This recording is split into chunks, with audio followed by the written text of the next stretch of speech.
શાંતિની વાત કરી અને ભારત પાકિસ્તાન જે પ્રકારે દરિયાઈ સુરક્ષા છે, દરિયાઈ સુરક્ષાને લઈને અત્યારે જે તમામ એજન્સીઓ છે બિલકુલ સતર્ક છે. TV9ની ટીમ જે અત્યારે વાડીનાર ખાતેના વિસ્તારમાં છે, આ વાડીનાર વિસ્તાર એવો છે કે જ્યાં અલગ અલગ પ્રકારના જે ઔદ્યોગિક વસાહત છે તેને લઈને જે સતર્કતા છે એ ઘણી હાઈ એલર્ટની ઉપર હોય છે.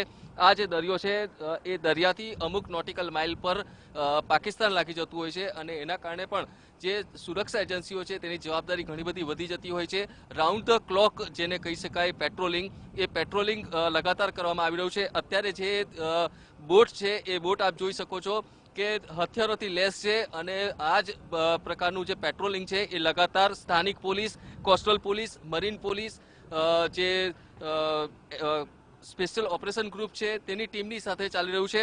આપણી સાથે અધિકારી પણ છે, તેમની સાથે વાત કરીશું. સાહેબ, કેવા પ્રકારની અત્યારે તૈયારીઓ છે અને જવાબદારીઓને લઈને કેવા પ્રકારનું કામ ચાલી રહ્યું છે?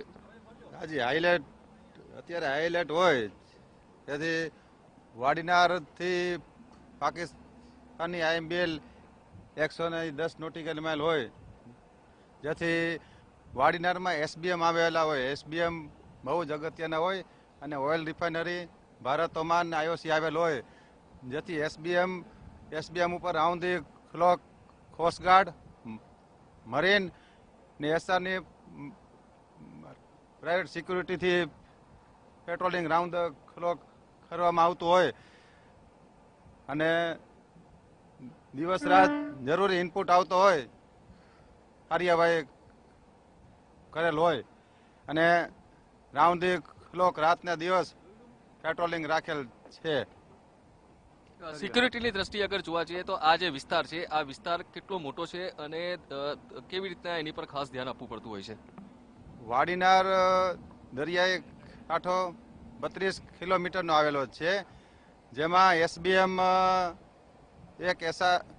બે SRનું આવેલું છે, એક IOCનું ને એક આપણે ભારત ઓમાનનું આવેલ છે, જે બહુ જ અગત્યના વાઇટલ ઇન્સ્ટોલેશન હોય, જેના ઉપર બાજ નજર રાખીને ને પેટ્રોલિંગ હથિયાર મરીન કમાન્ડોથી કરવામાં આવે છે.